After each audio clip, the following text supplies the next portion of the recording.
వీడియోలో ఏపీఐ అంటే ఏంటో తెలుసుకుందాం.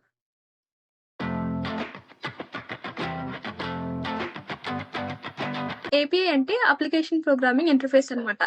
ఏపీఐ అంటే సింపుల్‌గా ప్రోటోకాల్స్ లేదా రూల్స్ అనొచ్చు. ఫర్ ఎగ్జాంపుల్ ఒక ఇద్దరు మాట్లాడుకుంటే వాళ్ళిద్దరి మధ్య ప్రోటోకాల్స్ ఉండాలి. ప్రోటోకాల్స్ ఉంటేనే అప్పుడైతేనే వాళ్ళిద్దరూ ఒకళ్ళు మాట్లాడింది ఒకళ్ళకి అర్థమైద్ది. ఇన్ఫర్మేషన్ సక్సెస్‌ఫుల్‌గా షేర్ అయిద్ది. ఫర్ ఎగ్జాంపుల్ ఒక ఇద్దరు మాట్లాడుకుంటే ఇద్దరు వేరు వేరు లాంగ్వేజ్‌లో మాట్లాడుకుంటే ఒకళ్ళు చెప్పేది ఒకళ్ళకి అర్థం కాదు. ఒకళ్ళు మలయాళంలో అలాగే ఒకళ్ళు చైనీస్ భాషలో మాట్లాడుతుంటే ఒకళ్ళు చెప్పేది ఒకళ్ళకి అర్థం కాదు కదా! సో ఇద్దరు ఒకే లాంగ్వేజ్‌లో మాట్లాడాలి. కాబట్టి ఇదొక రూల్ లాగా ఉంది కదా! సో దీన్నొక ప్రోటోకాల్ అనొచ్చు. అండ్ ఇంకొకటేంటంటే ఫర్ ఎగ్జాంపుల్ ఒకళ్ళు మాట్లాడేటప్పుడు ఇంకొకళ్ళు మాట్లాడుతున్నారనుకోండి. ఇద్దరిది కలిసిపోయి మాట అర్థం కాదనమాట. ఒకళ్ళు చెప్పింది ఇంకోళ్ళకి అర్థం కాదు కాబట్టి ఇది కూడా ఒక ప్రోటోకాల్ అనుకోవచ్చు. ఒకళ్ళు మాట్లాడాకే వేరే వాళ్ళు మాట్లాడాలి. సో ఇదొక రూల్ కాబట్టి ఇలాంటి కొన్ని సెట్ ఆఫ్ రూల్స్ ఉంటేనే ఒక 2 ఆబ్జెక్ట్స్ కానీ లేదా ఒక 2 ఎంటిటీస్ కానీ, ఒక ఇద్దరు పర్సన్స్ కానీ ఎవరైనా సరే కమ్యూనికేట్ అవ్వటం అనేది సక్సెస్‌ఫుల్‌గా కంప్లీట్ అయిద్ది. లేదా అక్కడ డేటా అనేది కంప్లీట్‌గా ఎక్స్‌చేంజ్ అవ్వకపోవచ్చు. ఏదో ఒక మిస్టేక్ జరిగే అవకాశం ఉంది కాబట్టి ప్రోటోకాల్స్ అనేవి ఇంపార్టెంట్. ఓకే. ప్రోటోకాల్స్ ద్వారా కమ్యూనికేషన్ చేసుకుంటారు. ఓకే. అసలు ఎందుకు కమ్యూనికేషన్ అనేది జరగాలి? ఎందుకు అప్లికేషన్స్ లేదా 2 సాఫ్ట్‌వేర్స్ లేదా ఏదన్నా ఒక 2 ఎందుకు కమ్యూనికేట్ చేయాలి అంటే, మన సాఫ్ట్‌వేర్ లాంగ్వేజ్‌లో, మన కంప్యూటర్స్ లాంగ్వేజ్‌లో అయితే ఇవి ఫంక్షనాలిటీని అలాగే డేటాని ఎక్స్‌చేంజ్ చేసుకోవడం కోసం కమ్యూనికేట్ చేస్తాయన్నమాట. ఫర్ ఎగ్జాంపుల్ ఒక పర్టిక్యులర్ ఫంక్షనాలిటీ ఒక సాఫ్ట్‌వేర్‌కి లేదనుకోండి. వేరే సాఫ్ట్‌వేర్‌కుంటే ఆ సాఫ్ట్‌వేర్ నుంచి ఆ ఫంక్షనాలిటీని ఇది యాక్సెస్ చేసుకునిద్ది. సో, ఇలా యాక్సెస్ చేసుకుంది కాబట్టి మధ్యలో ఏపీఎస్ అనేవి ఉండాలన్నమాట. అండ్ సిమిలర్‌గా ఫర్ ఎగ్జాంపుల్ ఒక పర్టిక్యులర్ సాఫ్ట్‌వేర్‌కి ఒక సెట్ ఆఫ్ డేటా ఉంది. ఆ డేటా వేరే సాఫ్ట్‌వేర్‌కి కావాలంటే ఈ మధ్యలో ఏపీఎస్ అనేవి ఇంపార్టెంట్ అన్నమాట.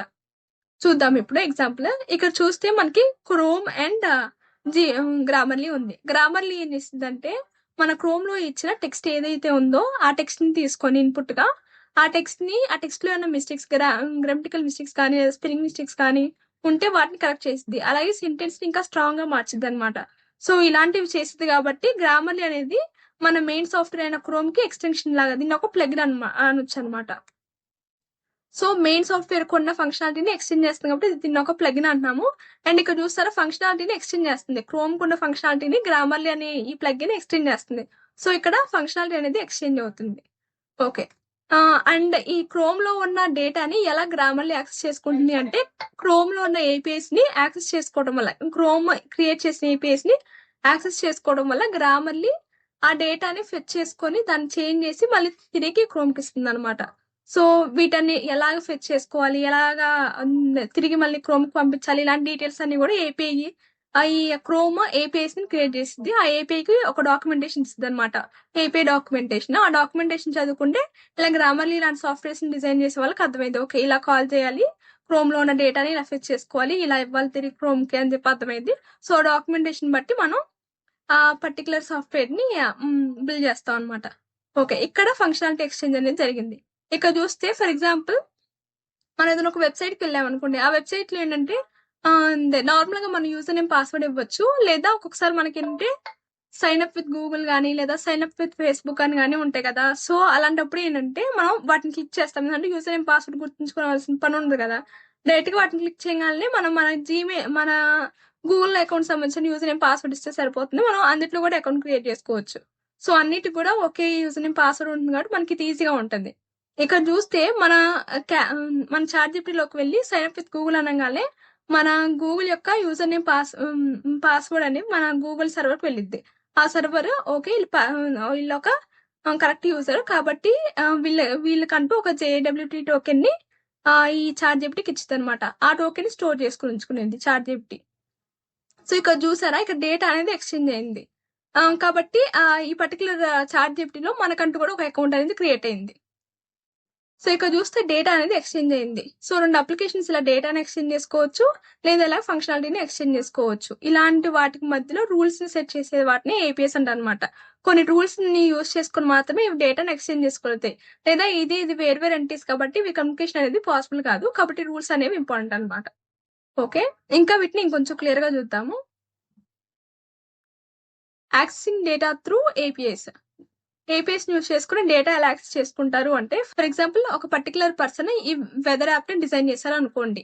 ఇదెలా వర్క్ అయిద్దంటే, ఎవరి ఫోన్‌లో అయితే ఈ యాప్ ఇన్‌స్టాల్ అయ్యిద్దో వాళ్ళు గనక లొకేషన్‌ని ఆన్ చేసుకొనుంటే, ఆ లొకేషన్ ట్రాక్ చేసి, దాని బేస్ మీద వాళ్ళకి ఆ పర్టిక్యులర్ ఏరియాలో వెదర్ ఎలా ఉంది అని చెప్పి డీటెయిల్స్‌ని డిస్‌ప్లే చేసిద్ది అనుకోండి. అలాంటి అప్లికేషన్ ఫ్రంట్ ఎండ్ అయితే డిజైన్ అయిపోయింది డిజైన్ చేయటం. బట్ బ్యాక్ ఎండ్ అంటే ఈ డేటా మొత్తాన్ని ఎలా ఫెచ్ చేసిద్ది, ఒక పర్టికులర్ పర్సన్ లొకేషన్ బేస్ చేసుకొని ఆ పర్సన్ ఉన్న ప్లేస్ లో ఎలాంటి టెంపరేచర్ ఉంది, హ్యూమిడిటీ ఎలా ఉంది, ఇవన్నీ కూడా ఎలా చెప్పిద్ది అంటే ఈ పర్టికులర్ పర్సన్ యాప్ డిజైన్ చేసిన వాళ్ళ దగ్గర ఒకవేళ కనుక ఇలాంటి డేటా కావాలి అంటే ఏం చేయాలి, యాప్ ఎక్కడైతే వర్క్ అయ్యిద్ది అనుకుంటున్నారో ఆ పర్టికులర్ ప్లేస్ అన్నింటిలో సెన్సార్స్ పెట్టుకోవాలి. ఆ టెంపరేచర్ ని అప్పటికప్పుడు ఫెచ్ చేసుకొని డిస్ప్లే చేయాలి. కానీ అది ఒక నార్మల్ పర్సన్ కి పాసిబుల్ కాదు కదా. కాబట్టి ఇలాంటి కొన్ని డేటా ఏంటంటే కొంతమంది కొన్ని ఆర్గనైజేషన్స్ మనకి ఇస్తాయి అనమాట. ఫర్ ఎగ్జాంపుల్ ఏపీకి సంబంధించిన యాపే అనుకుందాం. ఇది ఏపీ గవర్నమెంట్ దగ్గర అలాంటి దానికి సంబంధించిన డీటెయిల్స్ అనేవి ఉంటాయి కదా. సో అలాంటి ఏపీకి సంబంధించిన ఒక డేటా బేస్ గనక మనం ఒక రిక్వెస్ట్ ని పంపిస్తే ఆ వచ్చిన డేటాని మనం మన అప్లికేషన్ లో చూపించవచ్చు కదా యూజర్ కి. సో ఇలా ఇక్కడ చూస్తే డేటా అనేది ఎక్స్చేంజ్ అయింది. ఈ మధ్యలో ఏపీఎస్ అనేవి మళ్ళీ హెల్ప్ అవుతాయి అనమాట. ఇక్కడ చూస్తే డేటా ఎక్స్చేంజ్ అవుతుంది. ఈ డేటా బేస్ లో ఉన్న డేటా జేసన్ ఫార్మెట్ లో ఈ పర్టికులర్ అప్లికేషన్ కి వెళ్తుంది అనమాట. ఇక్కడ చూస్తే యూఆర్ఎల్ చూసారా, http://abc.com/weather ఇలాగా ఒక ఎండ్ పాయింట్, దీని ఒక యూఆర్ఎల్ అనొచ్చు లేదా ఎండ్ పాయింట్ అంటారు ఇంకా స్పెసిఫిక్ గా అంటే. సో ఇలా ఎండ్ పాయింట్ ని ఇస్తారు అనమాట. ఈ ఎండ్ పాయింట్ ని మనం యాక్సెస్ చేసుకుంటే మనకి ఇలా జేసన్ ఫార్మెట్ లో ఉన్న డేటా వచ్చింది. ఈ జేసన్ ఫార్మెట్ లో లేదా ఎక్స్ఎంఎల్ ఫార్మెట్ లో కూడా రావచ్చు. ఈ జేసన్ లేదా ఎక్స్ఎంఎల్ ఫార్మెట్ లో ఉన్న డేటాని ఏ అప్లికేషన్ అయినా సరే ఈజీగా అర్థం చేసుకునేది. ఎలాంటి టెక్నాలజీ అయినా, జావా స్క్రిప్ట్ అర్థమైంది, జావాకి అర్థమైంది, పైథాన్ కి అన్నిటికీ అర్థమైంది అనమాట. ఈ టైప్ లో ఉన్న డేటాని అవి అర్థం చేసుకొని మనకి డిస్ప్లే చేస్తాయి అనమాట. సో ఇక్కడ డేటా అనేది ఎక్స్చేంజ్ అయింది. ఏపీఎస్ ద్వారా ఎక్స్చేంజ్ చేస్తారు. ఈ డేటాని ఏపీఐ అనము, అలాగే ఈ యూఆర్ఎల్ కూడా ఏపీఐ అనము. ఇవి ఏపీఐ ఎండ్ పాయింట్, ఇది డేటా అనమాట. ఏపీఐ అంటే రూల్స్. ఇప్పుడు ఇది ఈ డేటా ఉంది, జేసన్ ఫార్మెట్ లో ఉంది. ఎలా ఈ అప్లికేషన్ కి అర్థం అవుతుంది, ఇది ఎందుకు జేసన్ ఫార్మెట్ లో డేటా ఇచ్చింది, మధ్యలో రూల్స్ ఉండే కదా. సో ఆ రూల్స్ ని ఏపీఎస్ అంటారు అనమాట. Okay, next accessing functionality through APS అనమాట. ఇక్కడ చూస్తే hello.c అని చెప్పి ఒక సి ప్రోగ్రామ్ ఉంది. ఇది ఒక బేసిక్ హెలో వరల్డ్ ప్రోగ్రామ్ కదా. ఇక్కడ చూస్తే printf అని చెప్పి ఒక ఫంక్షన్ మనం కాల్ చేస్తున్నాం. ఇందులో ఒక స్ట్రింగ్ ఇవ్వగానే ఆ స్ట్రింగ్ అనేది మనకి కన్సోల్ లో డిస్ప్లే అయ్యింది కదా. సో ఈ printf కి మనం ఏమైనా కోడ్ రాసామా, రాయలేదు. ఈ printf ని కోడ్ ఆల్రెడీ ఏం చేస్తారంటే సి స్టాండర్డ్ లైబ్రరీలో కోడ్ రాసేసారు. అది ఎందుట్లో పెట్టారు అంటే stdio.h అనే హెడర్ ఫైల్ లో పెట్టారు. ఓకేనా. సో ఆ హెడర్ ఫైల్ లో ఈ printf సంబంధించిన కోడ్ ఆల్రెడీ రాసేసి ఉంచుతారు. మన ఈ ఫంక్షన్ కాల్ చేయగానే ఈ హెడర్ ఫైల్ లో ఉన్న ఈ ఫంక్షన్ ని ఇండైరెక్ట్ గా ఈ కోడ్ ని మన కంపైలర్ యాక్సెస్ చేసుకొని ఈ printf లో ఏదైతే రాశారో ఆ కోడ్ ప్రకారంగా ఈ స్ట్రింగ్ ని డిస్ప్లే చేస్తుంది అనమాట. సో ఈ printf లో ఏం రాస్తారంటే ఈ స్ట్రింగ్ ని యాస్టీస్ గా డిస్ప్లే చేసేమని రాశారు కాబట్టి ఈ printf ఫంక్షనాలిటీ ప్రకారంగా కన్సోల్ లో డిస్ప్లే చేసేసింది. ఓకే, ఇప్పుడు ఏపీఐ లో డిఫరెంట్ టైప్స్ ఆఫ్ ఏపీఐస్ గురించి డిస్కస్ చేసుకుందాము. ఇక్కడ చూస్తే మనకి వెబ్ ఏపీఐస్ అనేవి మెయిన్ అనమాట. ఎక్కువగా యూజ్ చేసే ఏపీఐస్ ఈ వెబ్ ఏపీఐస్. అండ్ వేరే ఏపీఐస్ కూడా ఉన్నాయి. ఫర్ ఎగ్జాంపుల్ మనం చూస్తాం కదా సి స్టాండర్డ్ లైబ్రరీస్ ఉన్నాయి కదా. సో అలాంటి వాటిని కూడా ఏపీఐస్ అంటాం అనమాట. అండ్ ఆపరేటింగ్ సిస్టమ్ ఏపీఐస్ అంటే మన ఆపరేటింగ్ సిస్టమ్ తో కూడా వేరే అప్లికేషన్స్ మాట్లాడతాయి అనమాట. ఫర్ ఎగ్జాంపుల్ ఇప్పుడు మన మొబైల్లోనే ఉంది అనుకోండి, రకరకాల అప్లికేషన్స్ ఉంటాయి కదా. ఫర్ ఎగ్జాంపుల్ మన మొబైల్ ఓఎస్ అనేది సి లాంగ్వేజ్ లో డిజైన్ చేశారు అనుకోండి. ఇప్పుడు మనం ఏదైనా ఒక అప్లికేషన్ యూజ్ చేస్తే అది జావాలో రాశారు అనుకోండి. ఇప్పుడు జావాలో ఉన్న ఆ అప్లికేషన్ సి లాంగ్వేజ్ లో ఉన్న ఈ అప్లికేషన్ ఎలా కమ్యూనికేట్ అయ్యింది, ఈ మధ్యలో ఏపీఎస్ ఉండాలి కదా. సో ఇలాంటి వాటిని ఆపరేటింగ్ సిస్టమ్ ఏపీఎస్ అంటారు అనమాట. మన సి లాంగ్వేజ్ కొన్ని ఫంక్షన్స్ ఇచ్చింది అనమాట. సో ఆ ఫంక్షన్ బట్టి జావా అనేది కమ్యూనికేట్ అయింది. ఆ ఫంక్షన్స్ ని ఏపీఐ అంటారు. కేవలం ఆ ఫంక్షన్స్ ఇలా ఉండాలి అన్న రూల్స్ ని ఏపీఎస్ అంటారు అనమాట. సో అలాగే డేటాబేస్ ఏపీఎస్ కూడా ఉంటాయి. అంటే ఫర్ ఎగ్జాంపుల్ డేటాబేస్ లో ఉన్న డేటాని ఎలా ఒక ప్రోగ్రామ్ లాంగ్వేజ్, కావాలంటే ఒక ప్రోగ్రామ్ లాంగ్వేజ్ లేదా పైథాన్ లేదా ఎక్స్ప్రెస్ జేఎస్ లాంటి లాంగ్వేజ్ ఎలా అర్థం చేసుకుంటున్నాయి అంటే ఈ ఏపీఎస్ ద్వారానే అర్థం చేసుకుంటాయి. ఆ డేటాబేస్ వాళ్ళతో కమ్యూనికేట్ అవడానికి కొన్ని సెట్ ఆఫ్ ఫంక్షన్స్ ఇస్తారు అనమాట. ఆ ఫంక్షన్స్ ని యాక్సెస్ చేసుకొని ఆ పర్టికులర్ లాంగ్వేజ్ అనేది ఆ డేటాబేస్ లో ఉన్న డేటాని ఫిట్ చేసుకోవటం అలాగే అప్డేట్ చేయటం లాంటివి చేసిద్ది అనమాట. సో అలాంటి వాటిని డేటాబేస్ ఏపీఎస్ అని, అలాగే హార్డ్వేర్ ఏపీఎస్ కూడా ఉంటాయి. ఫర్ ఎగ్జాంపుల్ మనం వాడే టీవీస్ కానీ లేదా విస్ట్ వాచెస్ కానీ లేదా డ్రోన్స్ కానీ వీటన్నిటిలో కూడా ఏపీఎస్ అనేవి యూజ్ చేస్తారు అనమాట. ఓకే, వెబ్ ఏపీఎస్ అంటే డేటాని ఎక్స్చేంజ్ చేసుకోవటాన్ని ఎక్కువ వెబ్ ఏపీఎస్ అంటారు అనమాట. ఎక్కువ డేటాని ఒక అప్లికేషన్ నుంచి వేరే అప్లికేషన్ కి డేటా అనేది ఇక్కడ ఎక్స్చేంజ్ అవుతుండిద్ది. ఈ వెబ్ ఏపీఎస్ అనేది బేసిక్ గా 2 టైప్స్ ఉంటాయి, rest APS and soap APS. అంటే డేటాబేస్ లో ఉన్న డేటాని ఫెచ్ చేసుకొని ఫ్రంట్ ఎండ్ లో ఉన్న అప్లికేషన్స్ కి ఇవ్వటాన్ని జనరల్ గా ఈ వెబ్ ఏపీఎస్ అంటారు. మన బ్రౌజర్ లో చూసే ప్రతి ఒక్క దాన్ని కూడా ఒక వెబ్సైట్ అంటారు. అండ్ ఆ వెబ్సైట్ లో మనం చూసే డేటా కూడా మాక్సిమం డేటాబేస్ నుంచి మనకు వచ్చింది అనమాట. చాలా కొంచెం డేటాను మాత్రమే మనం HTML నుంచి డిస్ప్లే చేస్తాము. ఎక్కువగా కాన్స్టెంట్ గా అప్డేట్ అయ్యే డేటా మొత్తం డేటాబేస్ లో పెట్టి అక్కడ నుండి ఫెచ్ చేసుకుంటాం అనమాట. సో అలాంటి డేటాని డేటాబేస్ నుంచి మన మన అప్లికేషన్ లోకి చూపించడానికి ఈ 2 రకాల ఏపీఎస్ యూజ్ చేస్తారు. ఇక రెస్ట్ ఏపీఎస్ అన్నారు, సోప్ ఏపీఎస్ అన్నారు. ఏంటి డిఫరెన్స్ అంటే ఇవి 2 కూడా రూల్స్ అనమాట. రెస్ట్ అనేది ఒక type of rules and soap అనేది ఒక టైప్ ఆఫ్ రూల్స్. రెస్ట్ అంటే రిప్రజెంటేషన్ స్టేట్ ట్రాన్స్ఫార్మ్ అనమాట. అండ్ సోప్ అంటేనేమో సింపుల్ ఆబ్జెక్ట్ యాక్సెస్ ప్రోటోకాల్. ఈ 2 కూడా డిఫరెంట్ ఏపీఎస్ అనమాట. ఈ సెట్ ఆఫ్ రూల్స్ అండ్ ఇవి సెట్ ఆఫ్ రూల్స్. రెస్ట్ లో ఏంటంటే మనం XML ఫార్మాట్ లో డేటాని ఎక్స్చేంజ్ చేయొచ్చు, అలాగే JSON ఫార్మాట్ లో కూడా డేటాని ఎక్స్చేంజ్ చేసుకోవచ్చు. సోప్ ఏంటంటే XML ఫార్మాట్ లో మాత్రం డేటాని ఎక్స్చేంజ్ చేసుకోవడానికి హెల్ప్ చేసింది మనకి ఈ సోప్ ఏపీఎస్ అనేవి. అండ్ ఈ రెస్ట్ ఏపీఎస్ యూజ్ చేసుకుని అలాగే మన సోప్ ఏపీఎస్ యూజ్ చేసుకొని మనం HTTP ఫార్మాట్ లో మన డేటాని మన యూజర్ కి ఇవ్వచ్చు. అండ్ సోప్ లో ఏంటంటే HTTP తో పాటు SMTP అని, FTP అని చెప్పి ఇలాంటి ప్రోటోకాల్స్ ని కూడా యూజ్ చేసుకోవచ్చు. ఓకే, నెక్స్ట్ రెస్ట్ అనేది ఒక స్టేట్లెస్ ఏపీఎస్ అనమాట. స్టేటస్ అంటే ఫర్ ఎగ్జాంపుల్ ఇప్పుడు నేను ఉన్నాను ఫేస్బుక్ లోకి లాగిన్ అయ్యాను అనుకోండి, అండ్ నా యూజర్ నేమ్ పాస్వర్డ్ ఇస్తాను.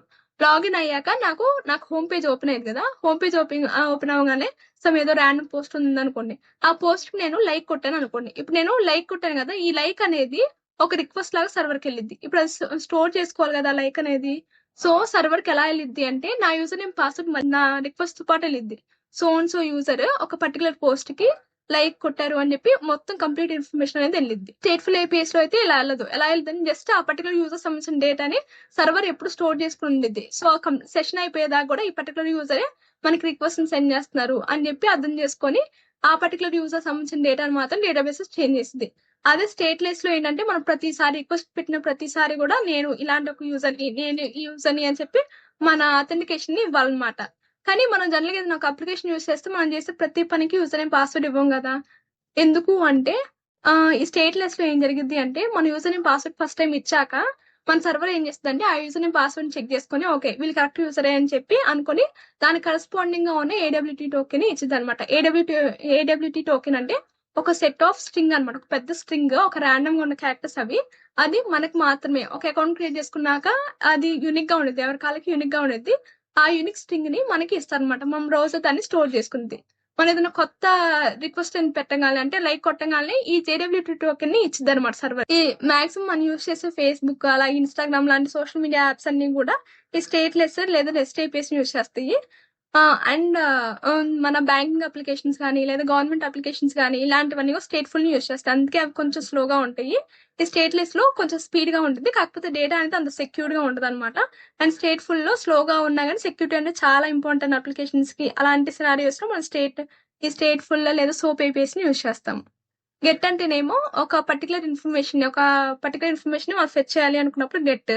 పోస్ట్ అంటేనేమో ఒక కొత్త ఎంట్రీని కనుక మనం డేటాబేస్ లో పెట్టాలి అనుకున్నప్పుడు పోస్ట్ రిక్వెస్ట్ ని ఇస్తాం అనమాట. పుట్ అంటే ఆల్రెడీ ఉన్న ఒక ఎంటిటీని లేదా ఆల్రెడీ ఉన్న డేటాని మనం ఏమైనా చేంజ్ చేయాలి, అప్డేట్ చేయాలి అనుకున్న పుట్ ని యూజ్ చేస్తాం. నెక్స్ట్ డిలీట్ అంటేనేమో ఆల్రెడీ ఉన్న ఒక ఎంటిటీని డిలీట్ చేయాలి అనుకున్నప్పుడు మనం ఈ డిలీట్ అనే రిక్వెస్ట్ ని సెండ్ చేస్తాం అనమాట. సో మెయిన్ గా వీటిని HTTP మెథడ్స్ అంటారు. వీటికి సంబంధించి ఒక డమ్మీ REST API ని యూజ్ చేసుకొని మనం పోస్ట్ మ్యాన్ లో టెస్టింగ్ చేసి చూద్దాము నెక్స్ట్ వీడియోలో. ఓకే, నెక్స్ట్ ఇదే కొంచెం ఈజీగా ఉంటుంది, అలాగే ఫ్లెక్సిబుల్ గా ఉంటుంది. ఇది కొంచెం కాంప్లికేటెడ్ గా ఉంటుంది, బట్ చాలా సెక్యూర్డ్ అనమాట. సో అది సోప్ కి అండ్ REST APIs కి మధ్య డిఫరెన్స్. సో ఈ రోజు వీడియోలో మీకు API అంటే ఏంటో క్లారిటీ వచ్చింది అనుకుంటున్నాను. Thank you.